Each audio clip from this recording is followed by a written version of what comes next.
இயேசுவின் நாமத்தினாலே synergy mission இந்தியாவினராக உங்கள் யாவரையும் அன்போடு நான் வாழ்த்துகிறேன், வரவேற்கிறேன்.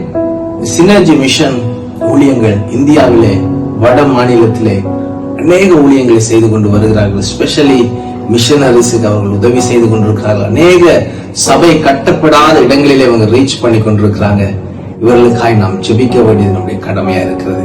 ஒரு விஷயம் என்னோடு கூட ஜெபத்தில நீங்கள் இணைந்து கொள்ளுங்கள். அன்பான நல்ல தகப்பனே, விசேஷமாய் நாங்கள் வருகிறோம். இந்த சினர்ஜி மிஷன் இந்த ஊழியங்களுக்காய் நன்றி செலுத்துகிறோம். இந்த கடைசி காலங்களிலே ஆண்டவரே, உமக்காய் ஆண்டவரை நின்று கொள்ளுகிற இந்த ஊழியத்துக்காய் நன்றி அப்பா. ஆண்டவரே, இந்த ஊழியத்தின் எல்லைகளை கர்த்தர் நீர் விரிவாக்குவீராக.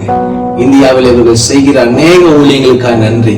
அநேக மிஷனரிஸ், அதே போல அநேக சபைகளுக்கு ஆண்டவரை அவருடைய கரங்களை ஆண்டவரை அவர் நீட்டி இருக்கிறார்கள், உதவிகளை செய்திருக்கிறார்கள், ஜெபங்களிலே தாங்கி இருக்கிறார்கள்.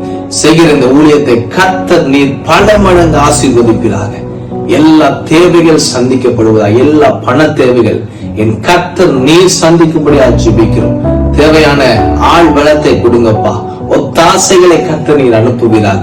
பரத்தில் இருந்து ஆண்டவரே நீர் வானத்தின் பலகணிகளை திறந்து இடம் கொள்ளாமல் இந்த ஊழியங்களை நீங்க ஆசீர்வதிங்க. அப்பொழுதுதான் இந்த ஊழியத்தினால இன்னும் அநேகருக்கு ஒரு பிரயோஜனத்தை ஆண்டவரை ஏற்படுத்த முடியும். ஆண்டவரே, இந்த ஊழியங்களை நடத்துகிற எல்லா ஊழியர்களையும், இதுல ஸ்டாஃப்ஸ், அதே போல யார் யாரெல்லாம் இதுல பொறுப்பா இருக்கிறார்களோ, இந்த ஊழியங்களை கர்த்தர் நீர் நிறைவாய் ஆசீர்வதிப்பாங்க. இயேசுவின் நாமத்தினாலே ஜெபிக்கிறோம் நல்ல பிதாவே. ஆமென், ஆமென்.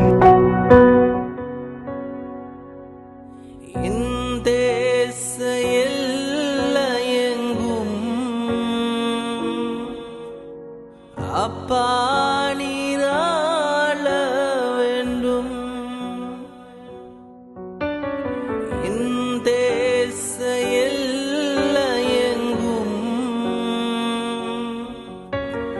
அப்பா நீராள வேண்டும். வறுமை எல்லாம் மாறணும், தேசத்தின் வறுமை எல்லாம் மாறணும், வன்முறையெல்லாம் ஒழியணும், வன்முறையெல்லாம் ஒழியணும். எஜமானனே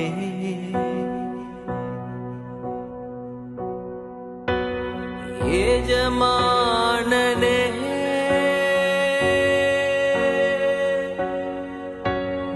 என் இயேசு ராஜனே, எஜமானனே,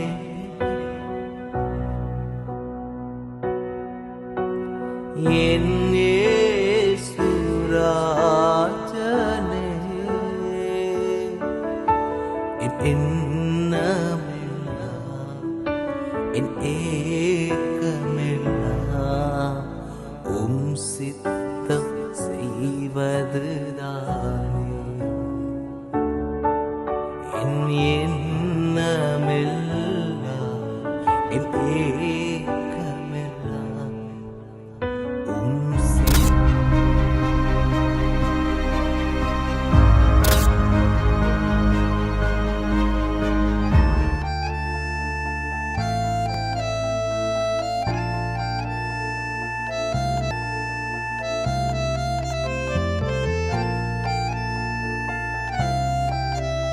நற்செய்தி பணி சிந்தனைகளை ஆகமங்களின் வழியாக பார்த்து கொண்டிருக்கிறோம். எண்ணாகமத்தின் புத்தகம் 6ஆம் அதிகாரம் 22ஆம் வசனம் துவங்கி இருக்கிற பகுதியை வாசிக்க விரும்புகிறேன்.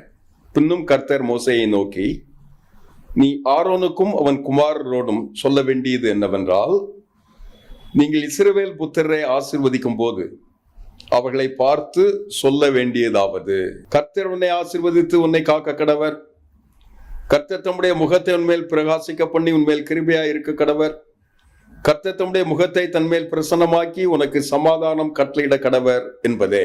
இவ்விதமாய் அவர்கள் என் நாமத்தை இஸ்ரவேல் புத்திரர் மேல் கூற கடவர்கள். அப்போது நான் அவர்களை ஆசீர்வதிப்பேன் என்றார். ஆரோனின் ஆசீர்வாதம் என்று சொல்வது சபை வரலாற்றில், சபை நிகழ்வில் மிக முக்கியமான எல்லைகளில் திருச்சபை தலைவர்கள் சபை கூடி வரும்போது சொல்லுகின்ற வெகு முக்கியமான ஒரு வாக்கு, ஆசீர்வாதம் என்று சொல்லப்படுகின்ற இந்த கடவுளின் வாக்கு. இதை எபிரேய பதம் பராகா என்று அழைக்கப்படுகின்ற பதத்தை பயன்படுத்துகிறது. ஏறத்தாழ 330 முறை வருகிறது என்று ஆய்வாளர்கள் கூறுவார்கள். ஆசி அல்லது ஆசீர்வாதம் என்றால் என்ன? ஆண்டவர் எனக்கு அருளுவது, அவர் எனக்கு அருளுவதற்காக நான் வழிபடுவது, அவர் எனக்கு அருளி இருக்கிற அந்த வழிபாட்டிலே வந்த வெளிச்சத்துல சாஷ்டாங்க நமஸ்காரம் செய்து தெண்டனிட்டு பணிந்து கொள்வது, துதி ஸ்தோத்திரம் செய்வது, அவைகளை பிறருக்கு கூறுவது. இதுதான் இதன் முழுமையான பொருள். ஆண்டவரின் வல்லமையை கோரி வெற்றிக்கு, நிறைவுக்கு, அதன் நேராக வாழ்வுக்கு, வாழ்வின் வழியாக நடப்பதற்கு நலம், வளம், கிருபையை கடவுளின் திட்டத்தில் அவருடைய பெயரில் பெற்று வாழ்வது. ஆண்டவர் தம்முடைய மக்களை ஆசீர்வதிக்கிறார், ஆக மகிழ பண்ணுகிறார். தம் மக்கள் மேல் சதா நினைவாக இருக்கிறார். இவைகளெல்லாம் வேதம் கூறுகின்ற மிக முக்கியமான போதனைகள். ஆண்டவர் தம்முடைய படைப்பிலேயே மனிதனை படைத்து அவர்களை ஆசீர்வதித்து என்று வேதவசனம் கூறுகிறது. உலகெங்கும் போங்க, பலுகுங்கள், பெருகுங்கள், நிரப்புங்கள், ஆண்டு கொள்ளுங்கள். ஆதியாகமம் 1:26 இதை கூறுகிறது. அதே தான் பின்பு ஆண்டவர் இந்த பூமியை நிக்கிரகம் பண்ணுவதற்கு தேவையாயிற்று. அகந்தை பெருகியதுனால, கடவுளுக்கு விரோதமாக தன்னுடைய குதிங்காலை மனிதர் தூக்கியதுனால, அவர்கள் பாஷைகளை வெவ்வேறாக்கி அவர்களை கையாள வேண்டியதாக இருந்தது. நோவாவின் காலத்தில் ஆண்டவர் அவர்களை கையாண்டு மீண்டும் அவர்களை குடும்பமாக்கி பேழை என்கிற திருச்சபையை, தம்முடைய குடும்பத்தை அவர் தேர்ந்தெடுத்து 2 ஜோடுகளாக உலகத்தை மீண்டும் மறுசீரமைத்து அவர்களை ஆசீர்வதித்தார் என்று வேதவசனம் கூறுகிறது. இப்படி பாபேல் கோபுரத்தில் சிதறடிக்கப்பட்ட மனிதர்களை மீண்டும் தம்முடைய திட்டத்திற்காக வரவழைப்பதற்கு ஆண்டவர் மனமிறங்கி ஆதியாகமத்தின் 12ஆம் அதிகாரத்துல ஆபிராம் என்கிற விசுவாச தந்தையை அழைத்து கீழ்ப்படிவதற்கு அழைக்கிறார், ஆசீர்வதிக்கிறார். 22ஆம் அதிகாரத்திலே ஆசீர்வதிக்கவே ஆசீர்வதிப்பேன் என்று கூறுகிறார். அப்படி வேதம் முழுமைக்கும் சங்கீதத்தின் புத்தகங்களில் கடவுளின் ஆசி ஒரு தங்க இழையாக தம்முடைய எண்ணத்திற்கு, தம்முடைய மக்களுக்கு, தம்முடைய வம்சங்களுக்கு, தம்முடைய திட்டத்திற்கு அவர்களின் வழியாக உலக மனிதர்கள் எல்லாருக்கும் தரப்பட்டிருக்கிறது. இதுதான் ஆசி அல்லது ஆசீர்வாதம். இதை செய்யும் போது இந்த குறிப்பிட்ட இந்த ஆசீர்வாதத்தை பற்றி இன்றைக்கு தியானம் செய்கிறோம். ஆரோன் அவர்கள் குமாரர் இந்த கட்டளையை கர்த்தரிடத்திலிருந்து இந்த வனாந்திர தேசத்திலே பெற்றுக் கொள்கிறார்கள். நீங்கள் இஸ்ரவேல் வம்சத்தாரை, ஆரோனே, அவருடைய குமாரர்களை, லேவி குடும்பத்தாரை, ஊழியம் செய்கிற கடவுளுடைய பிள்ளைகளை ஆசீர்வதிக்கும் போது இதை சொல். கடவுளின் சொல் வல்லமை வாய்ந்தது. ஒரு சொல்லால் உலகத்தையே உருவாக்கினார். வானம் உருவாயிற்று, பூமி உருவாயிற்று. அவருடைய சுவாசத்தினால், ஜீவ சுவாசத்தினால நீங்களும் நானும் உருவாக்கப்பட்டோம். அந்த வார்த்தையினாலே படைக்கப்பட்ட அந்த உலகத்தின் அத்தனை நன்மைகளும் நலன்களும் வளங்களும் கடவுளின் திட்டத்திற்கு, கடவுளுடைய பிள்ளைகளுக்கு தரப்பட வேண்டும் என்பது அவருடைய சொல்லின் மூலமாக நிகழ்கிறது. அதைத்தான் ஆரோனும் அவருடைய குமாரர்களும் புரிந்து கொள்ள வேண்டும் என்று கேட்கிறார். கடவுளின் வார்த்தை வல்லமையானது இல்ல, பூமி எங்கும் முழங்குகிறது அவருடைய வார்த்தை. இன்றைக்கு தொலைக்காட்சியில அவருடைய வார்த்தை வருகிறது, எத்தனை அழகாக வருகிறது, விதவிதமாக வருகிறது.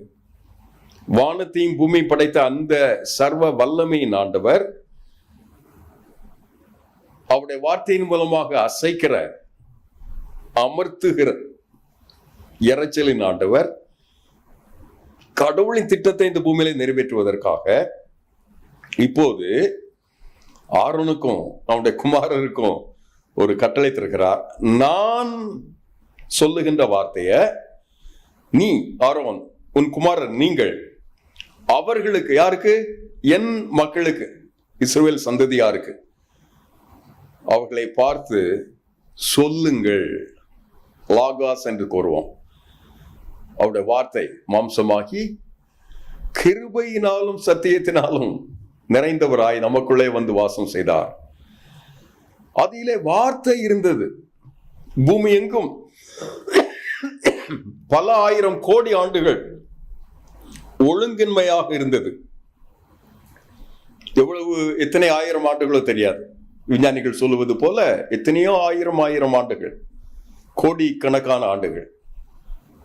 அந்த வார்த்தை அங்கே ஒழுங்கின்மையும் வெறுமையுமாய் இருந்த இந்த உலகத்தில் கடவுளின் திட்டத்தை மாட்சியாய், அவருடைய திறனாய், கை விரலில அவைகள் படைத்ததாக வேதவசனம் கூறுகிறது. அந்த வார்த்தை கொண்டு இன்றைக்கு அவருடைய வம்சத்தாராகிய விசுவாச குடும்பத்தாரை கடவுளின் திட்டத்தை அவர் வைத்து ஆசீர்வதிப்பதற்காக அவர் சொல்வது, நீங்கள் ஆசி பெற. அந்த ஆசீர்வாதம் என்ன கூறுகிறது? கர்த்தர் உங்களை ஆசீர்வதித்து உங்களை காக்க கடவர். கர்த்தர் தம்முடைய முகத்தை உங்கள் மேல் பிரகாசிக்க பண்ணி உங்கள் மேல் கிருபையா இருக்க கடவர். கர்த்தர் தம்முடைய முகத்தை உன்மேல் பிரசன்னமாக்கி உனக்கு சமாதானம், அமைதி அருள கடவர் என்று சொல்ல கட்டளை பெற்றார்கள். ஆசீர் பெற எனக்கு ஆண்டவர் தருகின்ற தகுதி எப்படி? நான் அவருடைய பிள்ளையாய், அவருடைய திரு திட்டத்துல அவருடைய குமாரராய், குமாரத்தியாய், செல்ல பிள்ளையாய் கடவுளின் திட்டத்தை ஏற்கும் போது உண்மை ஆராதனை பிறக்கிறது. ஆவியோடும் உண்மையோடும் தொழுது கொள்ளும் போது தேவன் ஆவியாய் இருக்கிறார். அந்த தயா, அவருடைய தயாளத்துல அரூபியாய் சொரூபியாய் அவரில் நான் இணையும் போது, அவரும் நானும் ஒன்றாகும் போது வழிபாடு நிறைவேறுகிறது. அந்த வழிபாட்டுல இயல்பாக நான் என்ன அறிகிறேன்?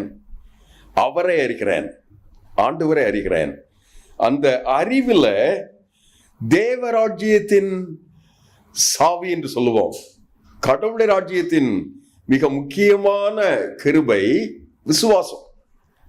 அவர் என்னுடைய தெய்வம் ஆயிற்ற, என்னை படைத்தவர் ஆயிற்ற, பராமரிக்கிறவர் ஆயிற்ற, போஷிக்கிறவர் ஆயிற்ற, நடத்துகிறவர் ஆயிற்ற, எனக்கென்று ஒரு திட்டம் வைக்கிறவர் ஆயிற்ற, என்னை ஒரு திக்குக்காக அழைத்திருக்கிறாரே, ஒரு திசைக்காக என்னை நடத்துகிறாரே. அந்த ஆண்டவர் தந்த அந்த விசுவாசத்துல, கிருபையில நான் ஏற்று இந்த ஆசையை பெற்றுக் கொள்கிறேன். கர்த்தர் உன்னை ஆசீர்வதித்து உன்னை காக்க கடவர். என்ன அழகான வார்த்தை! அப்படிப்பட்ட ஆசி பெற அழைக்கப்பட்ட ஆண்டவருடைய ஜனமாய், மக்களாய், வம்சமாய், விசுவாச குடும்பங்களாய், விசுவாச திருச்சபையாய், விசுவாச ஊழியமாய் இருக்க ஆண்டவர் நமக்கு தந்திருக்கிற பொறுப்பு ஆசீர்வாதமாக இருப்பது. இந்த ஆசியை நான் பெற்ற மாத்திரத்துல எனக்கு ஆண்டவர் அருளுகின்ற ஒரு பொறுப்பு ஆசீர்வாதமாக இருக்க. ஒரு தேங்கிய குட்டை போல அல்ல, வழிந்தோடும் வாய்க்காலாக இருக்க, தொற்று தொடரும், படரும் வழிந்தோடும் கிருபை கொண்டது, வாய்க்கால் ஆகும். பொறுப்புகளோடு பிறருக்கு இந்த ஆசியை வணங்குவதற்காக என்னை அழைக்கும். ஆசி தரும், காக்கும், என் முகத்தை பிரகாசம் அடைய செய். சங்கீதம் புத்தகம் கூறுகிறது, அவர்கள் முகங்கள் வெட்கப்படாது, பிரகாசமாக இருக்கும், நாணமடையாது என்று லுத்தரன் திருச்சபையின் புத்தகம் கூறுகிறது, பைபிள் மொழியாகும். ஆசீர்வாதமாக நான் இருக்கிறேன் என்பதற்கு அடையாளமே என் ஆசை. வயது, செல்வம், செல்வாக்கு, படிப்பு, நாகரிகம், சம்பத்து, பிள்ளைகள், பிள்ளைகளின் பிள்ளைகள் என்று இவைகள் கடவுளின் திட்டத்திற்காக பயனாகிறதா? பிறருக்கு தம்முடைய திரு திட்டத்தை நிறைவேற்றுவதற்காக கடவுளின் ஆசியாய் பகிர்ந்தளிக்கப்படுகிறதா? நீ ஆசி பெற, ஆசீர்வாதமாக இருக்க.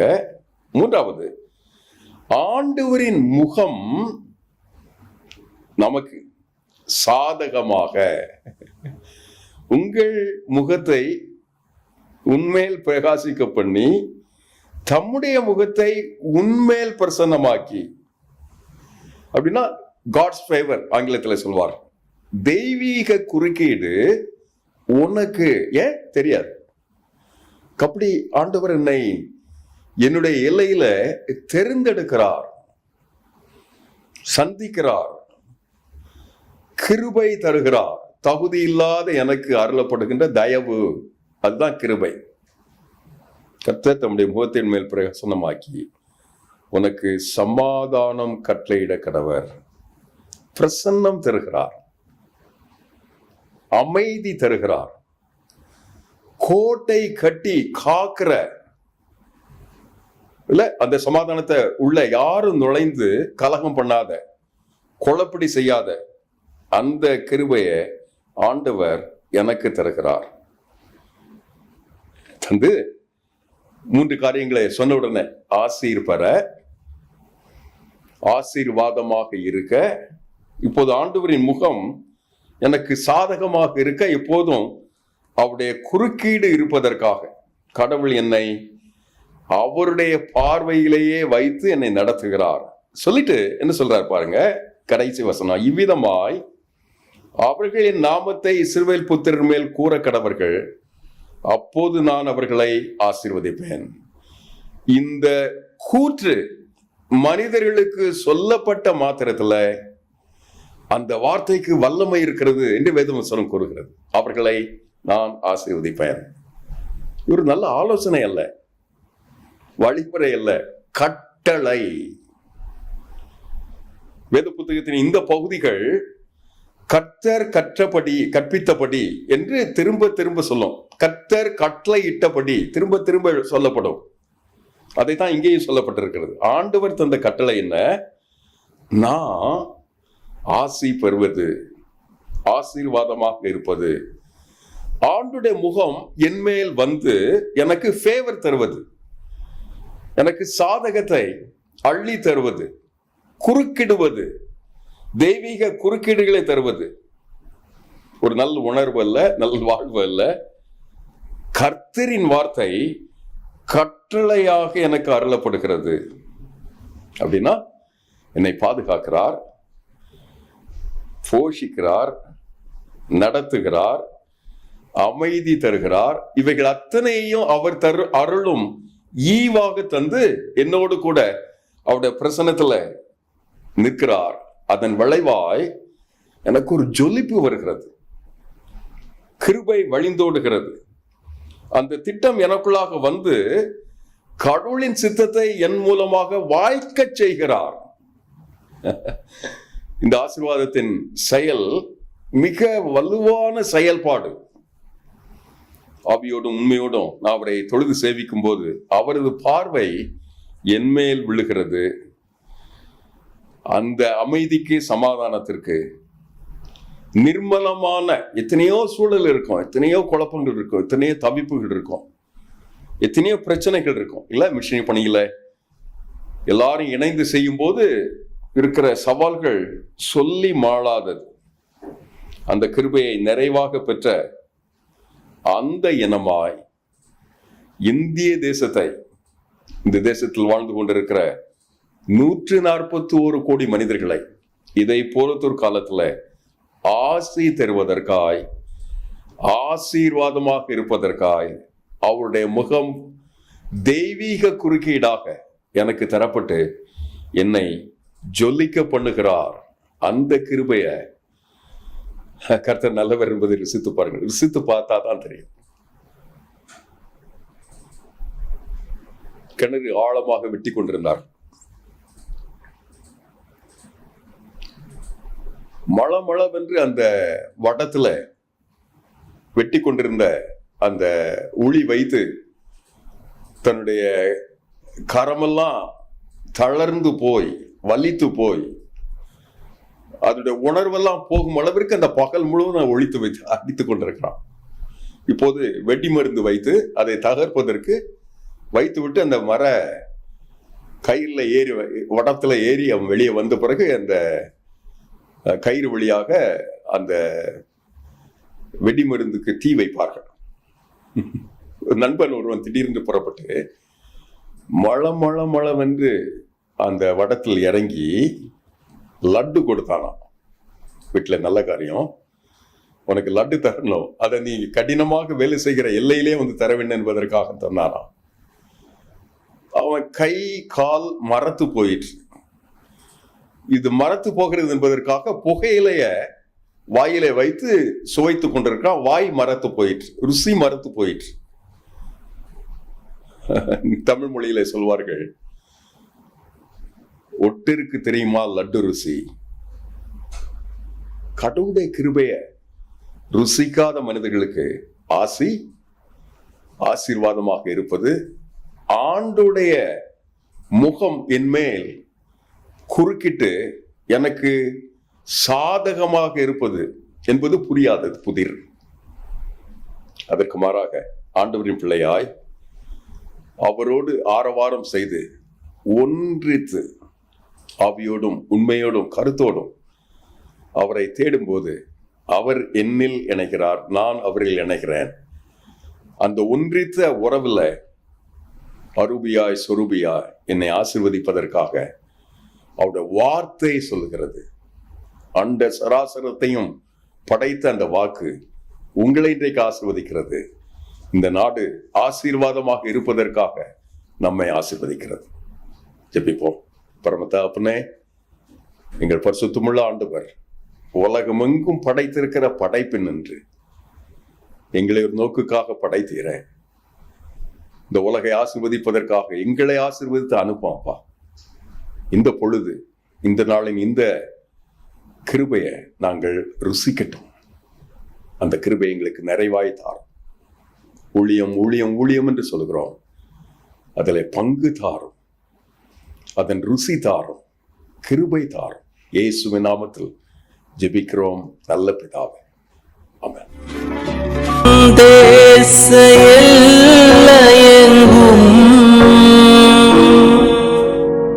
அப்பா நீராள வேண்டும், இந்த எல்லையெங்கும் அப்பா நீராள வேண்டும். வறுமை எல்லாம் மாறணும், தேசத்தின் வறுமை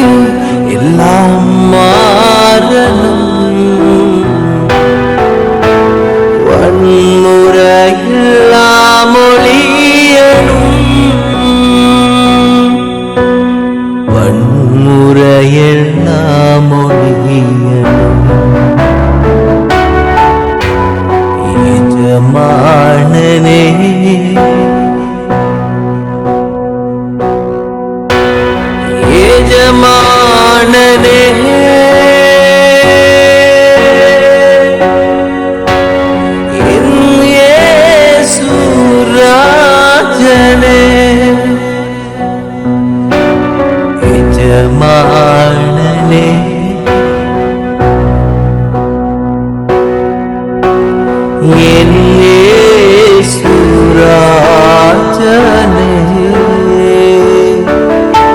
என் எண்ணமெல்லாம், என் ஏக்கமெல்லாம் உம் சித்தம் செய்வதுதானே. என் எண்ணமெல்லாம், என் ஏக்கமெல்லாம் உம் சித்தம் செய்வதுதானே.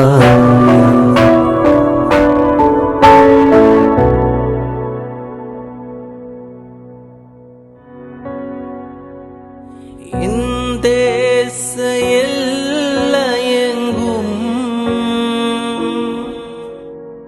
அப்பா நீராள வேண்டும். என் தேச எல்லையெங்கும் அப்பா நீராள வேண்டும். வறுமை எல்லாம் மாறணும், தேசத்தின் வறுமை எல்லாம் மாறணும். வன்முறையெல்லாம் ஒழியணும், வன்முறையெல்லாம் ஒழியணும். எஜமானனே,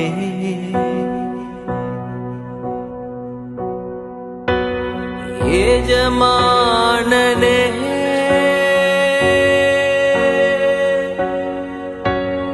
என் இயேசுராஜனே,